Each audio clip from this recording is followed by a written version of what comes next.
कश्मीरियत के नाम पर पूरे देश में जिस प्रकार से हिंदुओं को मूर्ख बनाया जाता है, जिस प्रकार से हिंदुओं के टैक्स के पैसे से आतंकवाद को पोषित किया जाता है और पिछली 3-4 पीढ़ियों ने जिस प्रकार से एक तरफा हिंसा और अत्याचार को देखा है, वहाँ पर एक बहुत बड़ा जो रोल है वो अंतर्राष्ट्रीय संस्थाओं का है, जो चाहती नहीं है कि उस स्थान पर शांति हो।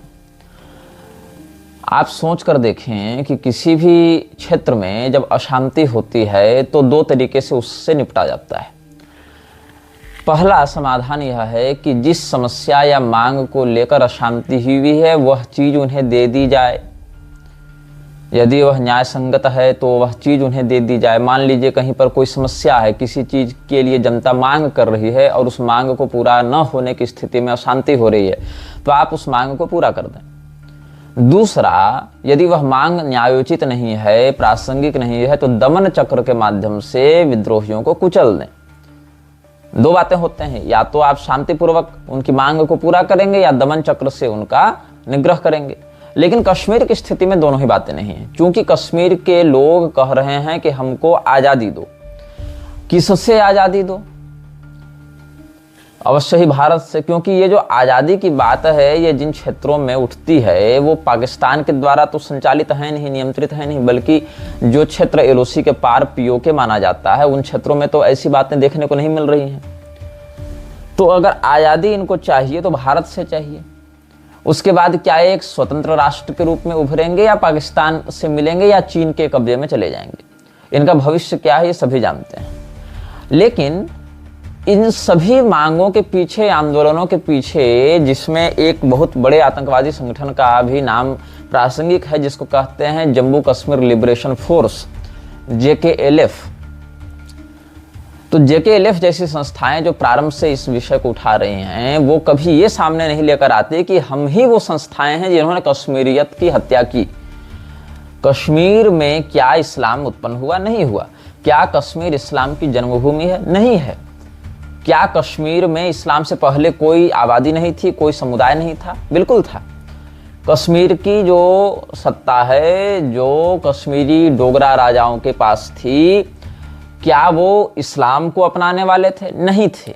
लेकिन कश्मीर को भारत के माथे पर एक ऐसे सरदर्द के रूप में कई दशकों से पाला जा रहा है जिसका स्थायी समाधान न सरकार करना चाहती है और न अंतर्राष्ट्रीय संस्थाएं करना चाहती हैं। क्यों? क्योंकि इस समस्या के बने रहने से नेताओं को भी लाभ है, वहाँ के रहने वाले लोगों को भी लाभ है। एक बहुत बड़ी इकोनॉमिक फंडिंग कश्मीर के नाम पर होती है, और अगर कश्मीर की समस्या सुलझ जाए तो वो इकोनॉमिक फंडिंग बंद हो जाएगी, चाहे वो पॉलिटिकल फंडिंग हो, चाहे वो टेरर फंडिंग हो। हर वर्ग का अपना एक हित है कश्मीर से, जो आर्थिक रूप से जुड़ा हुआ है, जिसमें मुख्यतया हिंदू ही पिसता रहता है। लेकिन कभी भी हिंदू को अगर आप विक्टिम दिखाएंगे तो मानवाधिकार या ऐसी कोई संस्था एक्टिव नहीं होगी। वहां पर एक्टिव कब होगी? जब सैन्य दमन चक्र अगर कहीं करने का प्रयास किया जाए तो वहां कश्मीरियों पर अत्याचार हो रहा है, कश्मीरियों के मानवाधिकार का हनन हो रहा है, ऐसा कह के फौज को ही बदनाम किया जाएगा और कहीं न कहीं सेना के बहाने भारतीय हिंदुओं पर भी आघात किया जाता है। अब मुसलमानों को हिंदुओं के ऊपर ग्लोरीफाई करके, हिंदुओं के सब कुछ मुसलमानों के रहमो करम पर हैं, ऐसा दिखाने का षड्यंत्र कई दशकों से चल रहा है, ताकि हिंदुओं का अपना स्वाभिमान समाप्त हो जाए। हिंदू अपनी रक्षा, अपनी संस्कृति, अपने अभ्युदय के लिए जब भी चिंतन करे तो उसको अपने सामने एक ऐसी हस्ती दिखाई पड़े जो हस्ती हिंदुओं के अस्तित्व के ऊपर हावी हो जाए। कई बार आपको सोफिया कुरैशी के रूप में प्रस्तुत होती हस्ती दिखेगी, कई बार अब्दुल कलाम के रूप में प्रस्तुत होती हस्ती दिखेगी, जिसको कहीं ना कहीं देशभक्त के रूप में प्रोजेक्ट किया जाएगा। ये दिखाया जाएगा कि हिंदुओं, तुम्हारी सुरक्षा, तुम्हारे वैज्ञानिक विकास के पीछे तो मुसलमान का हाथ था।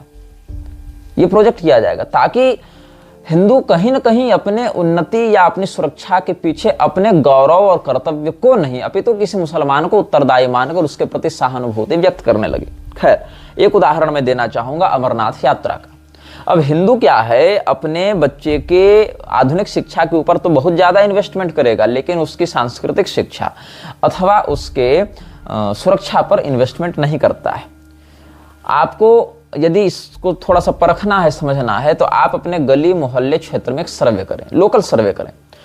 उस सर्वे में आप एक बनाए रिकॉर्ड, एक डाटा बनाएं जिसमें आपको यह पता हो कि आपका पड़ोसी या आपके मोहल्ले वाले या आपके गांव वाले अपने बच्चों की सुरक्षा पर क्या खर्च कर रहे हैं और उसकी शिक्षा पर क्या खर्च कर रहे हैं, उसको फिजिकली क्या ट्रेन कर रहे हैं, उसको मेंटली कितना प्रिपेयर कर रहे हैं, उसके जीवन का लक्ष्य क्या है।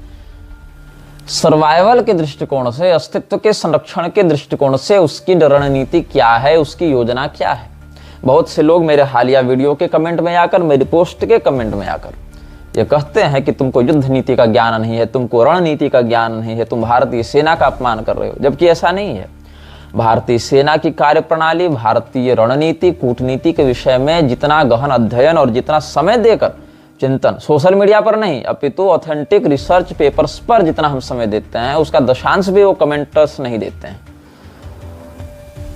वैश्विक घटनाओं पर मेरी दृष्टि तब से सक्रियता से है जब मेरे शरीर की अवस्था मात्र 3 साल की थी। उससे पहले की बातों पर तो रिपोर्ट्स पर निर्भर रहना पड़ता है, रिसर्च पेपर्स पर, इंटरव्यूज पर निर्भर रहना पड़ता है कई मामलों में। लेकिन जब मैं 3 साल का था, उस समय से लेकर मैं जियोपॉलिटिकली बहुत अधिक अलर्ट हूं। और आप लोगों के पास जो सोर्सेज होते हैं या आप लोगों के पास जो सूचनाएं जिस माध्यम से पहुंचती हैं, जिस प्रकार से पहुंचती हैं, उससे अधिक सूक्ष्मता से हमारे पास पहुंचती हैं। तो मैं आपको ये बता रहा था कि अमरनाथ यात्रा, जिसके लिए इतनी सुरक्षा का प्रबंध सरकार को करना पड़ता है, क्यों करना पड़ता है? हिंदुओं के ऊपर आक्रमण करने वाले कौन लोग हैं? क्या वो लोग कश्मीरियत के समर्थक हैं? क्या कश्मीरियत में अमरनाथ यात्रियों पर हमला करना बताया गया है? कश्मीरियत जो है वो क्या है? क्या वो इस्लाम के अतिरिक्त अन्य समस्त विचारधाराओं को समाप्त कर देने का नाम है? क्या कश्मीरियत मुसलमान का पर्यायवाची होता है? क्या कश्मीरियत शब्द हिंदू संस्कृति से संबंधित नहीं है? क्या 3 पीढ़ियों के इतिहास को ही कश्मीर का इतिहास और कश्मीरियत माना जाता है? कश्मीर के इतिहास में क्या आज से 100 साल पहले के विषय सम्मिलित नहीं होते हैं? क्या कश्मीर की पैदाइश, कश्मीरियत का जन्म क्या 100 साल पहले से हुआ है? अमरनाथ यात्रा के विषय में एक बहुत बड़ी अफवाह बहुत प्रगल्भता से दिखाई जाती है, जिसमें किसी मुसलमान गडेरिये का नाम लिया जाता है जो अमरनाथ गुफा की खोज करता है। अब हिंदू इस बात को मान लेता है, क्योंकि हिंदू रिसर्च पर या ऑथेंटिकेशन ऑफ सोर्सेज पर विश्वास नहीं करता है। अमरनाथ जो भगवान हैं, उनका वास्तविक नाम शास्त्रों में अमरेश के रूप में मिलता है। अमरेश, ईश कहते हैं ईश्वर को, स्वामी को, नाथ को।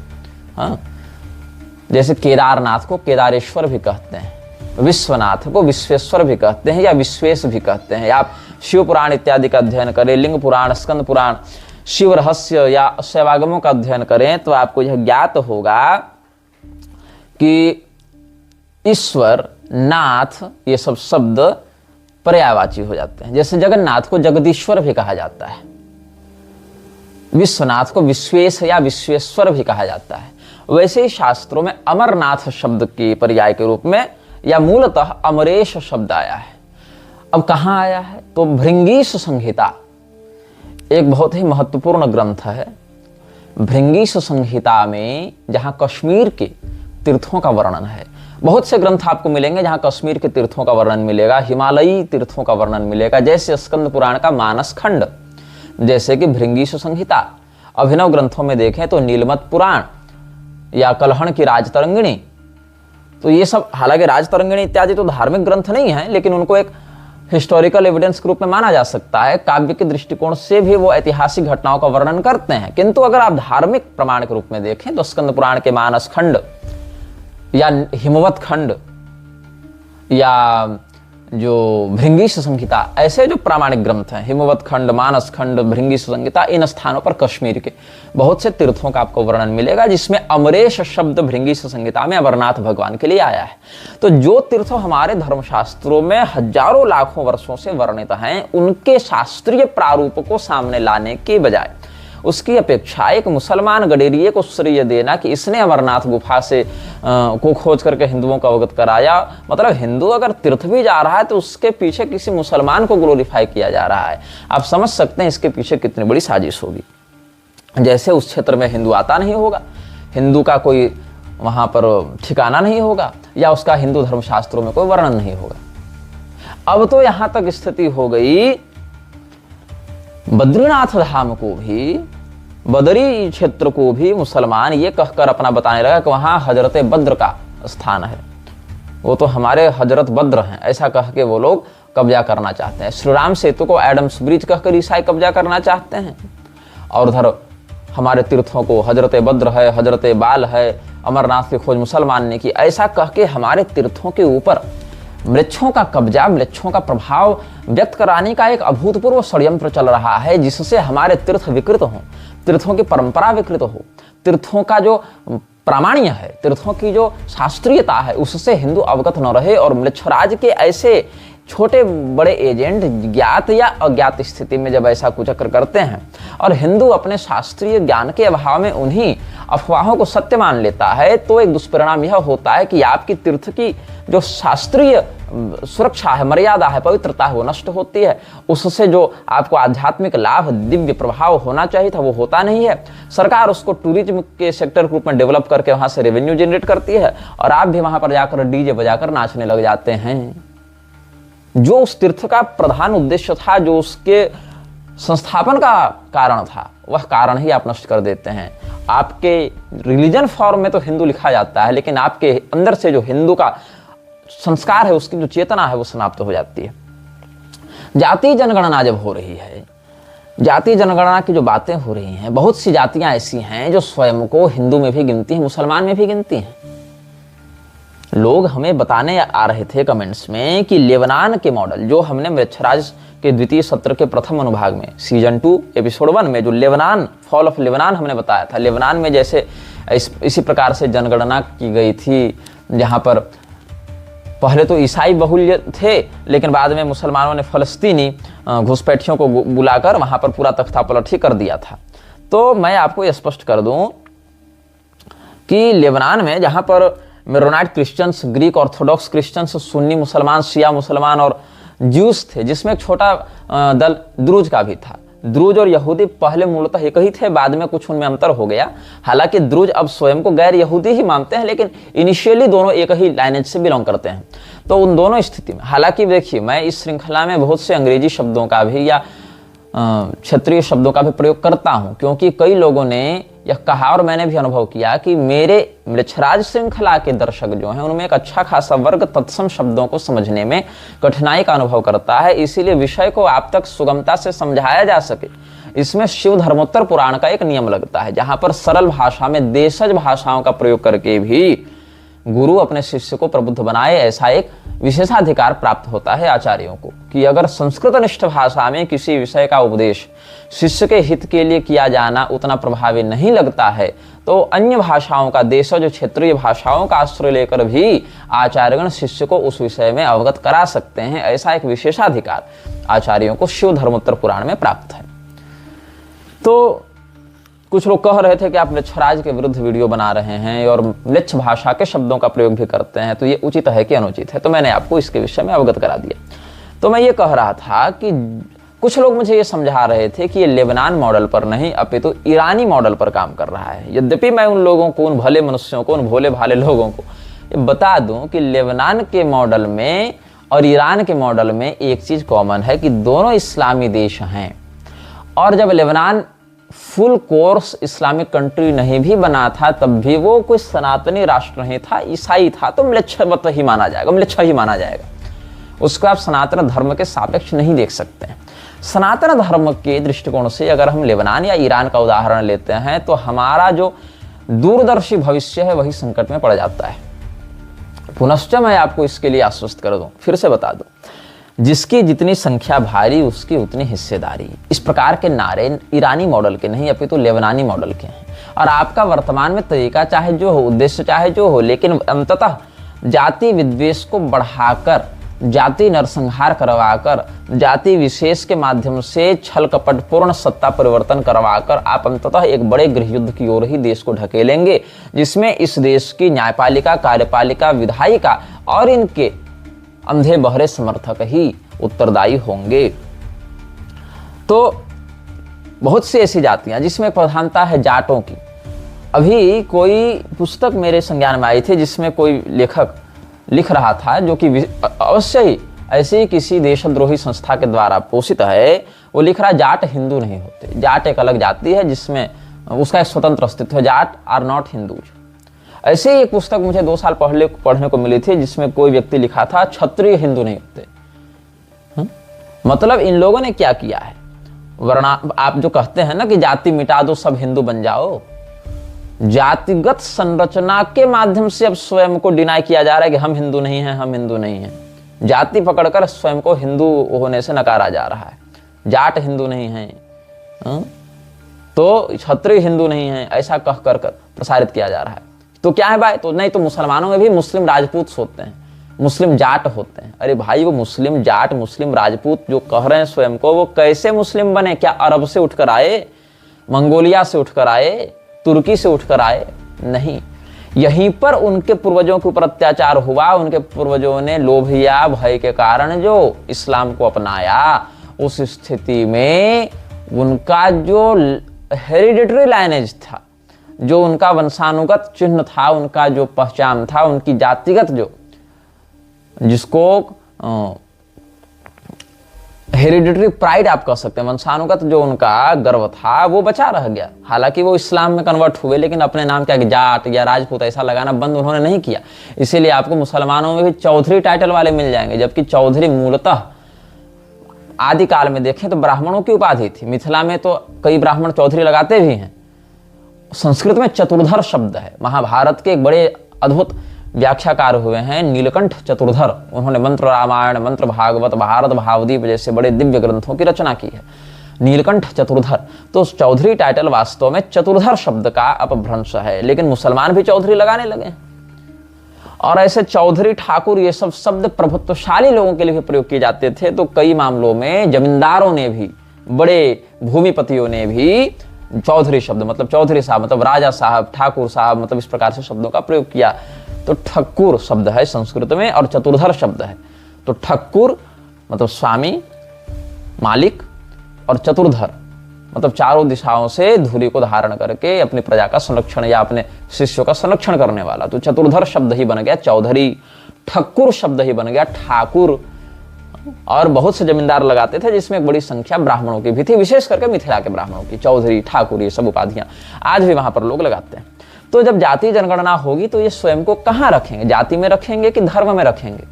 और जब कोई व्यक्ति बताएगा कि मैं जाट हूं, मैं क्षत्रिय हूं, तो क्या आप उसको हिंदू मानेंगे, या आजकल जो इस प्रकार से षड्यंत्रकारी पुस्तकें निकल रही हैं उनके आधार पर आप उनको गैर हिंदू मानेंगे? ये एक बहुत बड़ी समस्या है। दूसरी समस्या ये है जो जनरल कैटेगरी में आते हैं। आप कह रहे हैं कि जाति गणना करके मास्टर स्ट्रोक किया जा रहा है, लेकिन कुछ साल पहले तो जब कांग्रेस या अन्य विपक्षी दल इसी जाति जनगणना को लेकर आ रहे थे तो आप कह रहे थे ये तो देश को तोड़ने की बात है।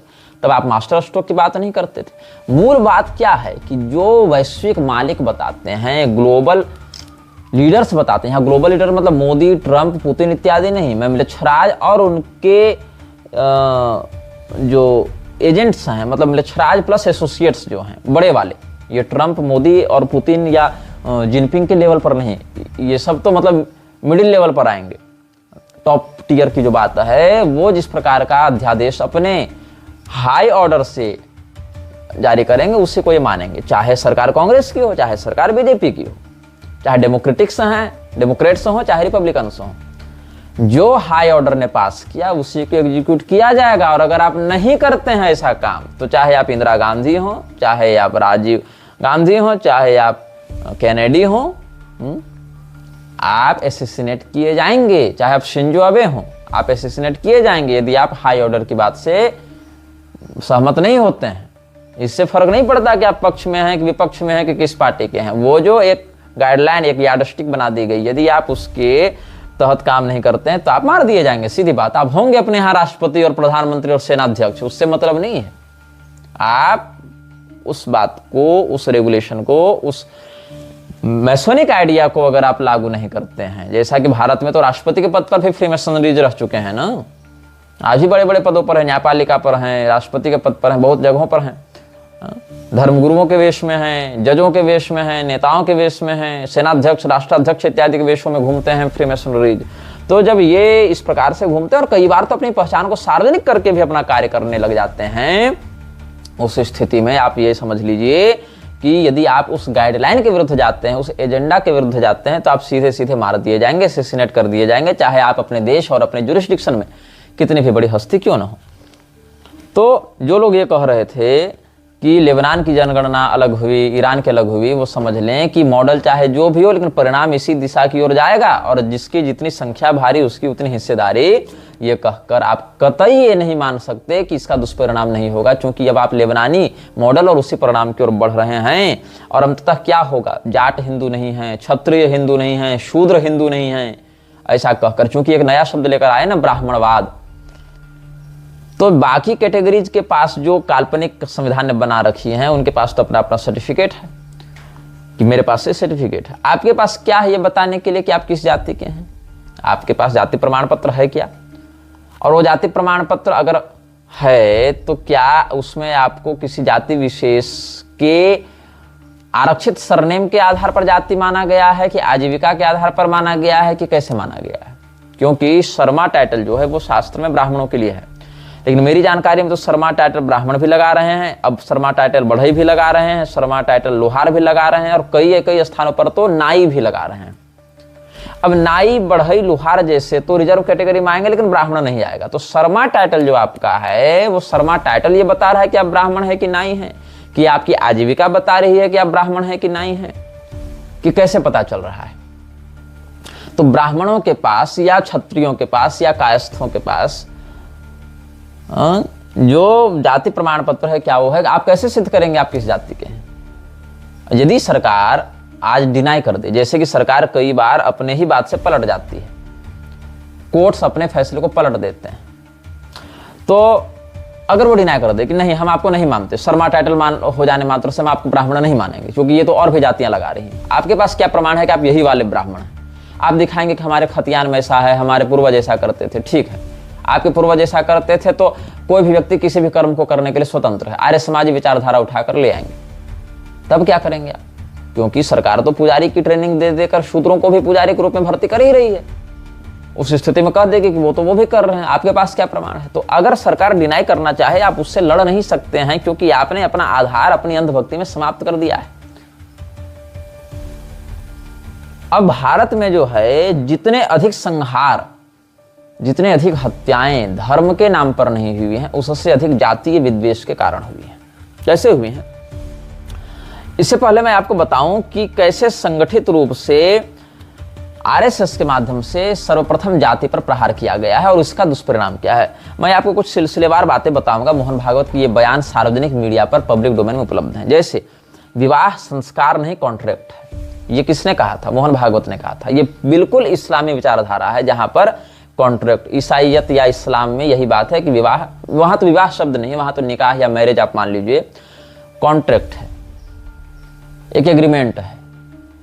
मोहन भागवत जैसे लोग सनातन धर्म के विवाह की परंपरा को विकृत करने के लिए इसको कॉन्ट्रैक्ट बना रहे हैं। जब मन करे कॉन्ट्रैक्ट जोड़ लो, मन करे तोड़ दो। इससे क्या होता है? पूरा का पूरा एक परिवार ही समाप्त होता है, ध्वस्त होता है। मेरा खून तो इतना खौलता है कि ऐसे ऐसे लोग धरती के बोझ बनकर सनातन धर्म की कुव्याख्या करके भी स्वयं को हिंदुओं का नेता बताते हैं। और दुर्भाग्य है हिंदुओं का कि अपने इतने स्पष्ट अधर्म को भी देखकर इनकी आंखें नहीं खुलती हैं। मेरा खून खौलता है ऐसे हिंदुओं की मूर्खता पर, ऐसे हिंदुओं के अंधे मतलब विवेकहीन व्यक्तित्व पर, जो सनातन धर्म के 16 संस्कार शब्द मात्र से भी 16 संस्कार के रूप में प्रचलित हैं। ये लोग कहते हैं ये संस्कार नहीं कॉन्ट्रैक्ट है, ताकि हिंदुओं के अंदर से पूरा का पूरा एक जो सनातनी तत्व है उसको हटाकर उनके अंदर पूरा इस्लाम और ईसाइयत का भाव भर दिया जाए। क्या होगा इससे? इससे वर्ण संकर संतानें उत्पन्न होंगी। और इस देश की निर्लज्ज न्यायपालिका ये कहती है कि ठीक है, आपकी पत्नी किसी और से बेटा पैदा करके आई है, लेकिन आप उसका डीएनए टेस्ट नहीं करा सकते क्योंकि बच्चा ट्रोमा में चला जाएगा, भरण पोषण आप ही को करना है। क्यों भाई? ये वही व्यक्ति कर सकता है, मुझे पूरा विश्वास है, जो स्वयं दूसरे की पत्नियों से अवैध संबंध रखता होगा, जो स्वयं वेश्यागामी है, लेकिन उसकी निर्लज्जता देखो कि वो चाहता है कि वो मैं केवल स्त्री का सुख लेता रहूं लेकिन उसके बच्चे का भरण पोषण ना करूं, वो उसी के पास जाए जिससे विवाह किया है। अवश्य ही उस कथित व्यभिचारी ने अपने जीवन में ऐसी चरित्रहीनता को देखा होगा, अनुभव किया होगा। तो पहले क्या कहा गया कि विवाह कॉन्ट्रैक्ट है, संस्कार नहीं है। मतलब आज इससे मन किया तो कॉन्ट्रैक्ट जोड़ लो, इससे मन किया तोड़ लो, इससे मन किया जोड़ लो। तो पूरा का पूरा एक जो पारिवारिक हमारा एक आधार था उसको हटाकर आपने एक स्वेच्छापूर्ण वेश्यालय में परिवर्तित कर दिया, स्वैच्छिक वेश्यालय में परिवर्तित कर दिया। बच्चे को ट्रॉमा हो जाएगा डीएनए टेस्ट करने से, वाह, उस महिला को कोई ट्रॉमा नहीं हो रहा है जगह जगह जाकर व्यभिचार करने में। जो व्यभिचार कर रहा है उस पुरुष को ट्रॉमा नहीं हो रहा, उस बच्चे का पालन पोषण करने में इस व्यक्ति को ट्रॉमा नहीं हो रहा है कि मेरी पत्नी दूसरे से व्यभिचार करके आई है, उसका बच्चा प्रूव्ड है कि हाँ ये मेरा बच्चा नहीं है, लेकिन फिर भी हम डीएनए टेस्ट नहीं करवा सकते और उसका भरण पोषण करने के लिए बाध्य हैं, क्योंकि किसी व्यभिचारी जज ने कहीं बैठकर काला कोट पहनकर अपने आप को सबका बाप मानकर ऑडिन ऑल फादर बताकर हम ऑडिन सबके पिता ये फैसला देते हैं कर दिया। ये इस देश की सड़ी हुई व्यवस्था का एक नंगा सत्य है। फिर क्या है, धर्मशास्त्रों की दोबारा समीक्षा होनी चाहिए, क्योंकि मोहन भागवत ने कहा था क्योंकि धर्मशास्त्रों को हिंदू पढ़ेगा तो धर्मशास्त्र तो कहेंगे कि व्यभिचार गलत है। अब जज साहब को करनी है वेश्यावृत्ति, करवानी है वेश्यावृत्ति। मोहन भागवत और उसके जैसे चरित्र जिनका संदिग्ध है, जो इस प्रकार से समलैंगिकता को बढ़ावा देते हैं, व्यभिचार को बढ़ावा देते हैं, उनको तो धर्मशास्त्र से पकड़ लेगा हिंदू की ये गलत है। तो क्या करेंगे, धर्मशास्त्रों को ही बदल दो, धर्मशास्त्रों को ही बदल दो। धर्मशास्त्र कहते हैं कि गो हत्या मना है, गो हत्या मत करो, गोमांस मत खाओ। अब मोहन भागवत को चाहिए कि बगल में कोई बीफ खा रहा है, गोमांस खा रहा है, तो उसको भी सहन करो। तब तो कल का हिंदू कहेगा ना कि भाजपा बीफ कंपनियों से चंदा क्यों ले रही है, तो उसको विरोध का अवसर मिलेगा धर्मशास्त्रों के आधार पर। तो धर्मशास्त्रों को ही बदल दो।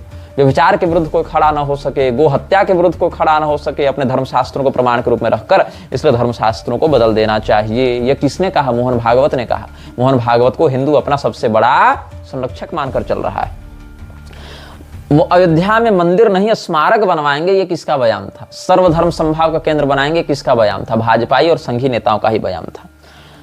ब्राह्मणों को अपने पूर्वजों के पापों का प्रायश्चित करने का समय आ गया, ये किसने कहा था, मोहन भागवत ने कहा था। तो आप समझ सकते हैं कि ब्राह्मणों के प्रति, ब्राह्मणों के द्वारा उपदिष्ट धर्मशास्त्रों के प्रति इसकी क्या निष्ठा होगी, क्या श्रद्धा होगी। हमारे देवताओं को, श्री रामचंद्र जी को इमाम हिंद बताने वाले संघ के प्रति आप कैसे यह विश्वास कर सकते हैं कि सनातन धर्म के लिए काम करेगा।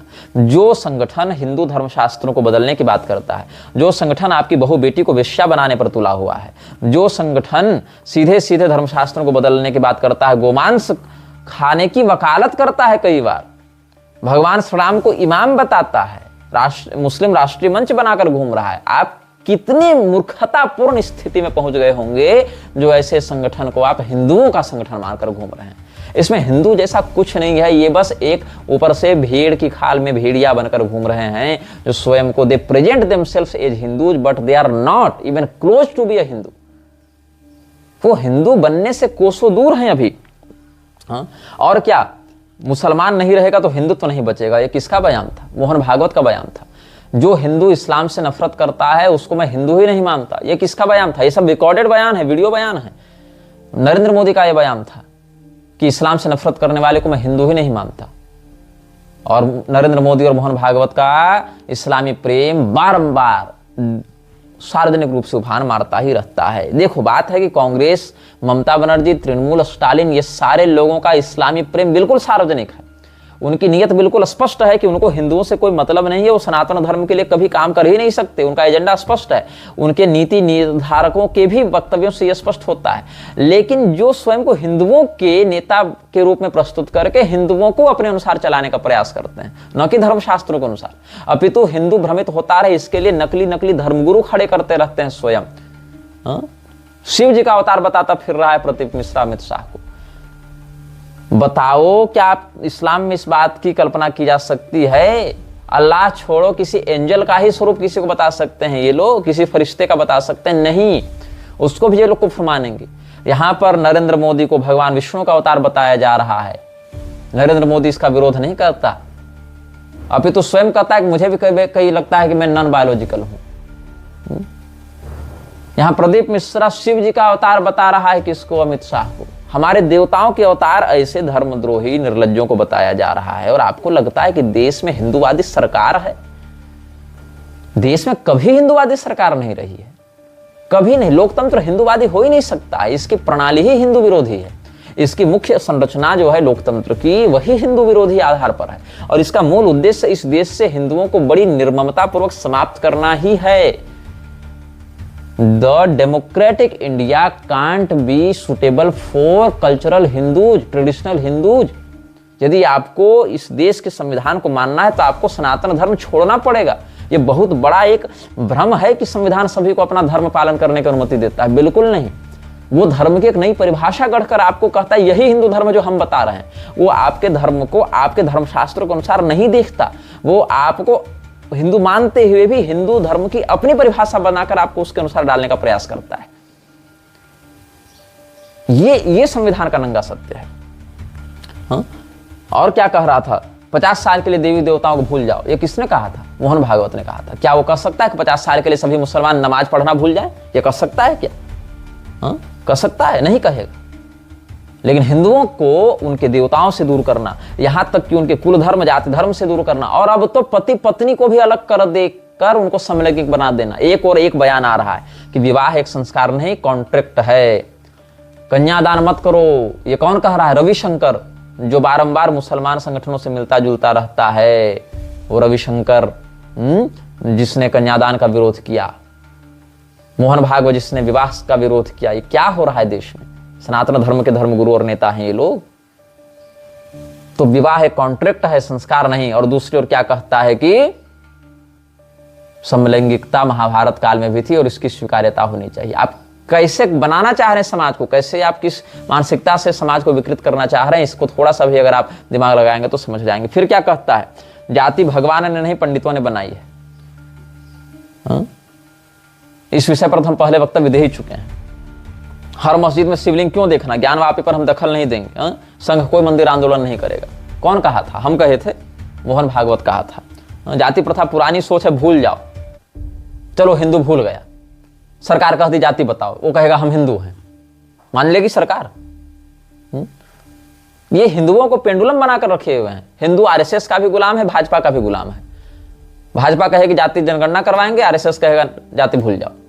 हिंदू आपस में टकरा कर केवल इनके मनोरंजन का, जैसे सर्कस में तमाशा होता है ना, वैसे हिंदू इनके मनोरंजन का तमाशा ही बनकर रह गया है। अब देखो पहलगाम वाले विषय पर हम देखते हैं, उससे पहले के कुछ हम बात पर आएंगे।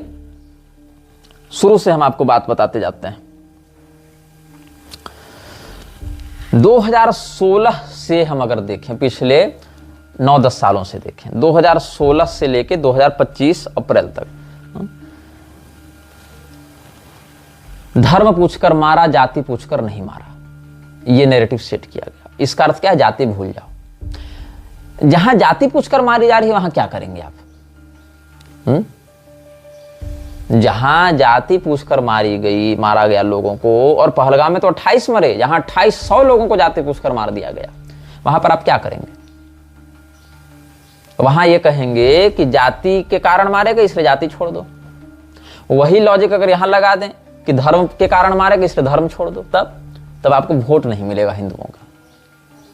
तो जहां पर जाति पूछकर मारे गए वहां पर आप ये नहीं कहते कि जाति पूछकर मारा, धर्म पूछकर नहीं मारा इसलिए धर्म छोड़ दो। वहां कोई बोलने नहीं आता, क्योंकि ये पूरा का पूरा सिंडिकेट जो हाई ऑर्डर चलवा रहा है उसी पर चल रहा है, और हिंदू केवल उसका एक अघोषित गुलाम बनकर रह गया।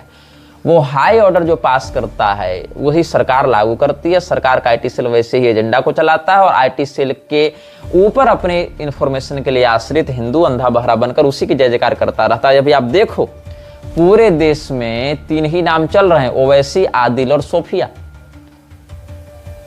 जो इस्लाम हिंदुओं के अस्तित्व पर संकट था, वही इस्लामी लोगों की प्रशंसा आज हिंदू ही कर रहा है कि नहीं कर रहा है। अब आप कहेंगे सोफिया कुरैशी फौज की है, फौज में कोई हिंदू मुसलमान नहीं होता। इस झूठ की भी पोल खोलूंगा मैं।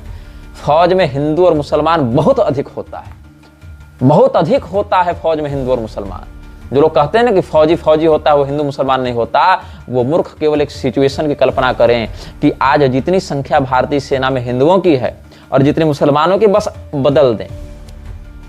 हिंदुओं के स्थान पर मुसलमानों को रख दें और मुसलमानों के स्थान पर हिंदुओं को रख दें, 2 सेकंड में आपको औकात समझ में आ जाएगी कि फौज में हिंदू और मुसलमान होता है कि नहीं होता है। मान लो कि फौज में 100 हिंदू हैं और 10 मुसलमान हैं, उसको बदल दो, 100 मुसलमान कर दो, 10 हिंदू कर दो। तुरंत 2 सेकंड नहीं लगेगा आपको आपकी इस मूर्खतापूर्ण थ्योरी की औकात पता चलने में। ये जितने रेजिमेंट्स भी वार क्राई करते घूम रहे हैं ना भारतीय सेना के कि जय श्री राम और जय मां काली आयो गोरखाली और जो राजा रामचंद्र की जय, सब जो वार क्राई हैं अलग अलग रेजिमेंट्स के, उनको बस अल्लाह अकबर से आप रिप्लेस कर दें, तुरंत आपको पता चल जाएगा कि क्या हो रहा है।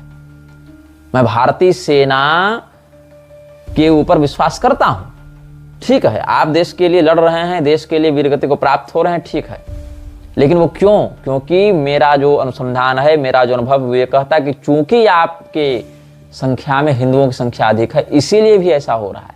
जिस दिन मुसलमानों की संख्या अधिक होगी उस दिन पाकिस्तानी फौज में, बांग्लादेशी फौज में और कथित रूप से इंडियन आर्मी में अंतर नहीं रहेगा। ये मेरा निजी अनुभव, निजी रिसर्च कहता है। आप इससे असहमत होने के लिए स्वतंत्र हैं, लेकिन जो मेरी आंखें देख रही हैं, चमड़े की भी और दिमाग की भी, उसको मैं इसलिए डिनाई नहीं कर सकता क्योंकि आपके सेंटिमेंट्स हट हो जा रहे हैं, आपकी भावनाएं हट हो जा रही हैं। आपकी भावनाओं को पॉलिश करने के चक्कर में अपनी आंखों को फोड़ना मेरी दृष्टिकोण में बुद्धिमानी नहीं है। खैर, तो उत्साद्यन्ते जाति धर्मा कुल धर्माश्च शाश्वता उत्सन्न कुल धर्माणाम मनुष्याणाम जनार्दन नरके नियतम वासु भवति तेनु सुश्रुमा।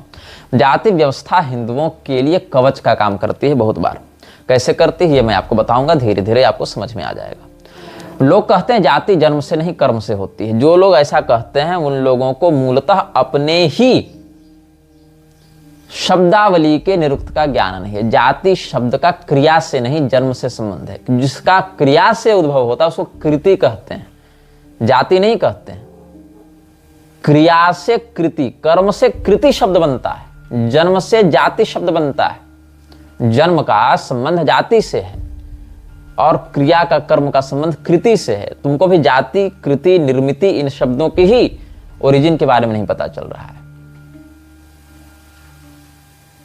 और अगर तुम और भी शब्दकोशों को देखो तो आकृतिक ग्रहणा जाति भी मिलता है। जन्म के माध्यम से जिस प्रकार की आकृतियां होती हैं, आकृति से जाति का होता है। खैर, जाति पर हमने बहुत एक विस्तृत वक्तव्य प्रेमानंद के खंडन में बनाया था, जिसको आप लोग लगभग 14 महीने हो गए इस वक्तव्य को आए हुए, आप लोग उसको सुन सकते हैं, मेरे प्रधान यूट्यूब चैनल पर होगा। खैर, अगस्त 2016 में गंगापुर सिटी में शिव कुमार शास्त्री का एक वक्तव्य था। आर्य समाज भगवती नगर के तत्वावधान में 7 दिवसीय चतुर्वेद शतक्रम महायज्ञ था। उसमें कोई आर्य समाजी आए थे, शिव कुमार शास्त्री, वो कह रहे थे जिस दिन व्यक्ति अपने कर्म से अपने आप को उस वर्ण का समझने लगेगा उस दिन व्यक्ति दुखों से दूर हो जाएगा। कर्म से वर्ण को समझने लगेगा तो व्यक्ति दुख से दूर हो जाएगा। ठीक है, कोई व्यक्ति अभी अध्यापक बनने के लिए गया, अध्यापक बनकर जब वो काम कर रहा था आपने उसको मान लिया कि वो ब्राह्मण है, ठीक है। वही व्यक्ति जब वापस आया अपने घर में तो झाड़ू पोछा करने लगा, साफ सफाई करने लगा, तो उसको शूद्र मान लिया जाएगा? माना जाएगा कि नहीं माना जाएगा? अब उसी व्यक्ति का एक जो बच्चा है वो फौज में है, वो अपने आप को छत्री मान लेगा, दूसरा दुकान खोलकर बैठा है वो वैश्य मान लेगा, तीसरे की ग्रुप डी में नौकरी लग गई रेलवे में, वो शूद्र मान लेगा। हो गए एक ही घर में चारों वर्ण के लोग। अब ये बताओ उसकी बेटी का वर्ण क्या होगा?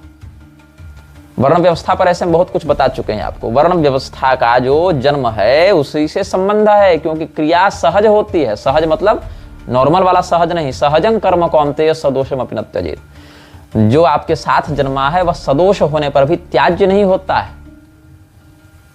सदोष होने पर भी त्याज्य हो जाता तो मछुआरे को अपना कर्म छोड़ना पड़ता, मछुआरे को अपना कर्म छोड़ना पड़ता। लेकिन भगवान कहते हैं सर्वारंभा ही दोषेण धूमे नाग्निरिवावृता सदसद योनि जन्मसु। यार समाजी योग दर्शन को मानते हैं कि नहीं? सती मूले तद्विपाको जात्यायुर्भोगा। वहां जाति शब्द का क्या अर्थ मानते हैं आर्य समाजी योग दर्शन में? कर्म मानते हैं, कृति मानते हैं कि जन्म से जाति मानते हैं? खैर, इस विषय पर हम बहुत कुछ बोल चुके हैं, आगे भी समय अनुसार बोलते रहेंगे। लेकिन कहने का अर्थ यह है कि व्यक्ति जो जाति को या वर्ण को कर्म से मानता है वो शास्त्र की परंपरा से बहुत मतलब निंदनीय स्तर पर दूर है, बहुत अधिक अनभिज्ञ है, गफलत में जी रहा है जिसको कहा जाता है। अगर आप कर्म से वर्ण और जाति को मानेंगे तो सीधे सीधे आपको पूर्व जन्म और पुनर्जन्म के पूरे सिद्धांत को ही निरस्त करना पड़ेगा। और पुनर्जन्म का सिद्धांत निरस्त करना सनातन के अस्तित्व और विचारधारा पर ही कुठाराघात करना होगा। पुनर्जन्म का सिद्धांत ही जाति और वर्ण के पीछे पूरा का पूरा आधार निर्माण करता है, आधार को निर्मित करता है। अच्छा चलो ठीक है, आगे अब 2020 में देखते हैं। एल्सन टेक्नोलॉजी दिल्ली नाम की कंपनी, उसने क्या किया था, जो नेशनल चैंपियनशिप बनाया था, उसने fastest growing and best organisation का अवार्ड जिसको प्राप्त हुआ था 2014-15 में, एल्सन टेक्नोलॉजी दिल्ली, वो एक रिपोर्ट जारी करती, इसमें कहती है गुरुकुल परंपरा पक्षपाती थी और ब्राह्मणों को या कुछ प्रसिद्ध क्षत्रियों को ही शिक्षा देती थी, बाकी को वंचित रखती थी। अच्छा, गुरुकुल परंपरा पक्षपाती थी, ऐसा ऐसा कहना है। आपको क्या लगता है जितने भी निर्माण कार्य, जितने भी औद्योगिक कार्य थे, वो क्या ब्राह्मण और क्षत्रिय करते थे? और जितने भी आप 99% कारुकर्म देख लें, जितने भी ज्वेलरी सेक्टर्स हैं, रथ निर्माण के ऑटोमोबाइल सेक्टर्स थे, जितने भी हथियार के इंडस्ट्रीज थे, जितने भी वास्तुकला के थे, वो क्या ब्राह्मण और क्षत्रिय बैठकर बनाते थे? नहीं, शूद्र बनाते थे।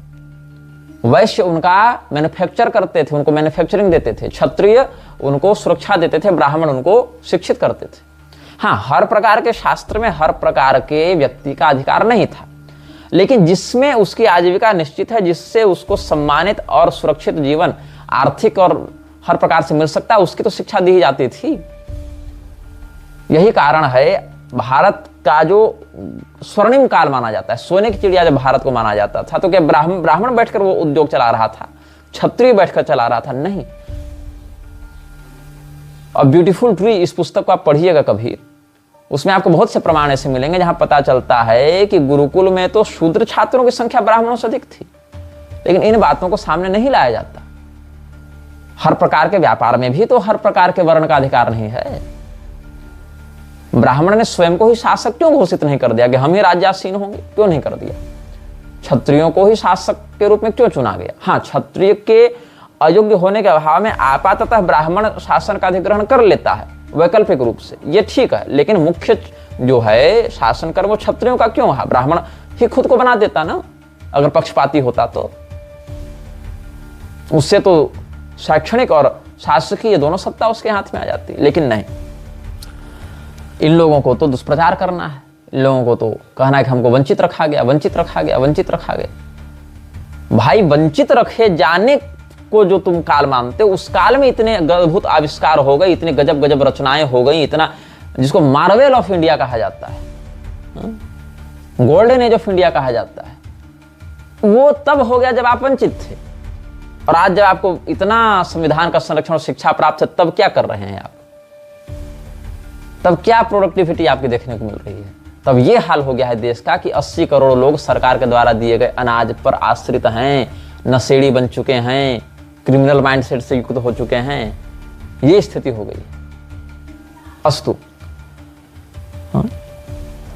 ओंकार नीरज निरालने 2020 में कहता है, उसी का, एल्सन टेक्नोलॉजी का, जाति व्यवस्था को खत्म करने के लिए हिंदू धर्मगुरुओं को क्या करना चाहिए, इस पर उसने एक आयोजन किया था और कहा था कि राष्ट्रीय स्तर का सम्मेलन, जिसमें सारे प्रमुख लोगों को बुलाया जाए जो सनातन धर्म उसके प्रचार से जुड़े हुए, ऐसे लोगों का सम्मेलन किया जाए, और यहां तक कि उन ब्राह्मणों को समाप्त किया जाए जो नाग की तरह सनातन धर्म के ऊपर कुंडली मारकर बैठे हुए हैं। इस प्रकार से कहा इस व्यक्ति ने।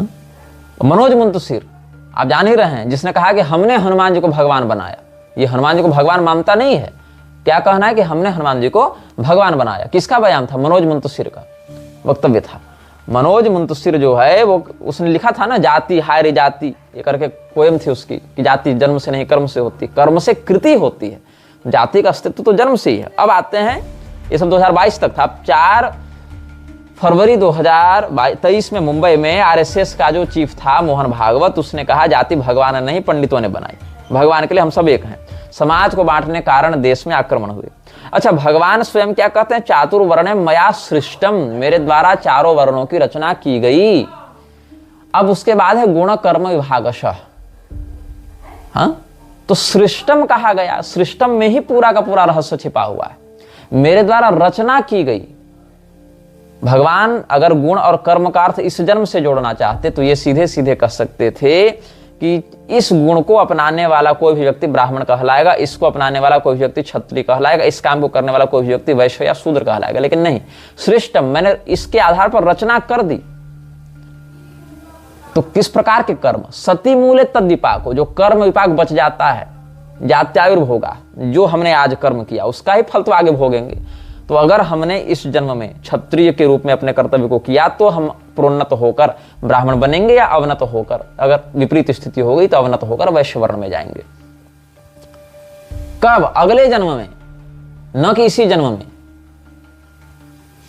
इसका अब इसी जन्म का किया गया कर्म अगले जन्म तक कैसे जाता है, इसमें लिंग शरीर निमित्त बनता है। इसको समझने के लिए आपको श्रीमद् भागवत में राजा प्राचीन बरही और देवर्षि नारद का संवाद पढ़ना पड़ेगा। चौथे स्कंद के आखिरी में देखिएगा। लिंग शरीर किसको कहते हैं, वो कैसे कर्म प्रारब्ध का संचय करता है, और कैसे उस कर्म प्रारब्ध के माध्यम से जो इस जन्म का कर्म है वो अगले जन्म में प्रभावी होता है।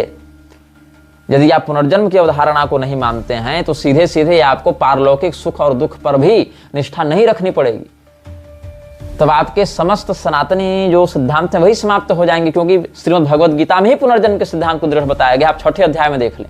छठे अध्याय में क्या कहते हैं, शुचिनाम श्रीमतांगे ही योग भ्रष्टो भी जायते पार्थ नैवे हनामुत्र विनाशस्तस्य विद्यते। ये सब क्या है, पुनर्जन्म के सिद्धांत को दृढ़ करता है।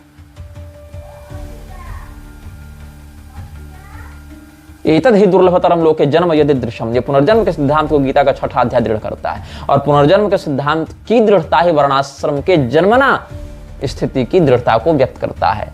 अब जो लोग जाबाल, सत्यकाम और विश्वामित्र जी का प्रकरण लेकर आते हैं, इनके शंका का समाधान हमने अपने वर्णाश्रम व्यवस्था वाले वीडियो में ही इसी कामाख्या में बैठकर 3 साल पहले कर दिया था, इसलिए उसकी पुनरुक्ति हम नहीं करेंगे। हम ये कहना चाहते हैं कि जाति को पूर्णतया समाप्त करके जाति धर्म से हिंदू को नष्ट करना, यही इनका उद्देश्य हो गया है।